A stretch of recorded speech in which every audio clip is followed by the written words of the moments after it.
Sir जैसा कि हमें पता है आपकी एज 71 ईयर है, तो हम जैसे यंग लॉयर्स को आप क्या सजेशन देना चाहते हैं कि हम लीगल फील्ड में आएँ और हमें बहुत सारी प्रॉब्लम्स ऐसे फेस करनी पड़ती हैं।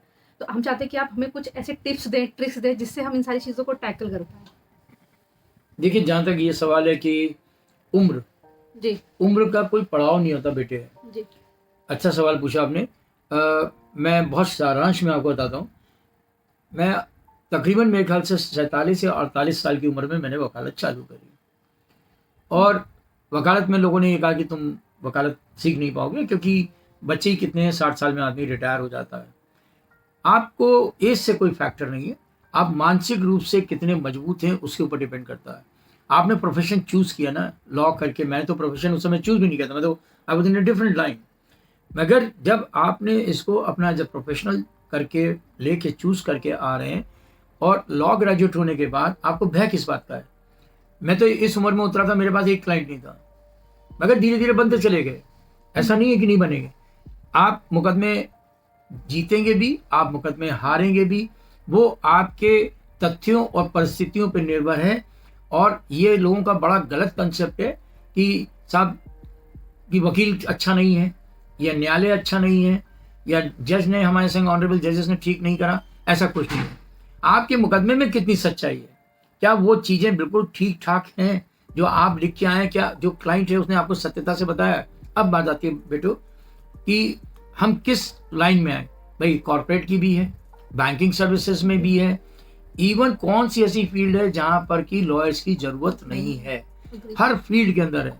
आप जो है एयरपोर्ट अथॉरिटी उसमें जा सकते हैं, आप प्राइवेट सेक्टर्स में जा सकते हैं। आप इसी फील्ड के अंदर अगर आप प्राइवेट में अपनी इस तरीके से चालू करते हैं स्वयं के रूप में, तो आप सोचिए कितनी बड़ी आपको ईश्वर ने दौलत दे दी। इतनी बड़ी दौलत दे दी कि in each and every order the honourable जजेस they are mentioning and writing that we heard the learned counsel. हमने एक विद्वान अधिवक्ता को सुना। आप करोड़ों रुपया खर्च कर दिए, मैंने तो आज तक नहीं देखा अपनी जिंदगी, अब तो 70-71 का हो गया बेटे, कि जहां पर कि किसी जो बड़े बड़े अपने को अधिकारी कहते हैं कि हम क्लास 1 ऑफिसर हैं, कोई कह रहा है क्लास 2 ऑफिसर हैं, या उनके लोगों को बड़ा एक गर्व महसूस होता है कि अच्छा हम तो इतनी बड़ी बड़ी पोस्टों पे बैठे हुए हैं। रिटायरमेंट होने के बाद उनको या ड्यूरिंग द सर्विस टेन्योर कभी किसी कागज पे ये दिया गया लिख के कि हमने विद्वान को सुना?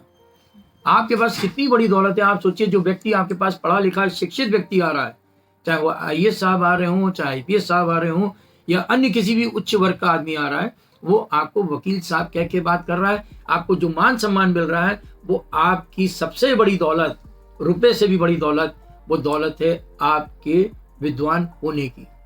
कौन सा ऐसा सब्जेक्ट है जिससे आप अछूते हैं?